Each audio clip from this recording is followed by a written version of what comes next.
Hi, my name is Victoria, and if you're a student like me, you're more than likely learning from home. But why? That's right, you guessed it, because of the coronavirus, more specifically known as SARS-CoV-2. This virus belongs to the coronavirus family, and there are officially 7 types of viruses in this family capable of infecting humans, which one of them is SARS-CoV-2. But how do they do it? First, I want to talk about the structure of this virus. It has glycoprotein spikes all around its main body. As you can see, it resembles a crown. It also has a viral envelope that acts as a protective barrier for its viral genome.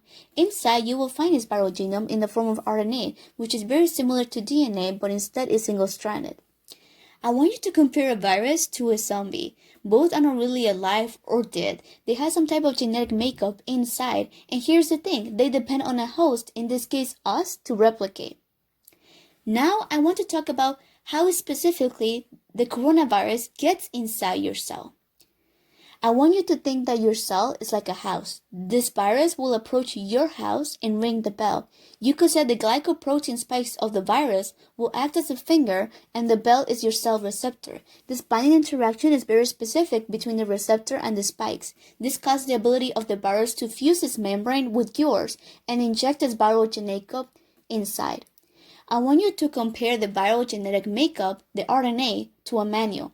It provides word-for-word instructions to assemble and replicate the proteins necessary to build the viruses.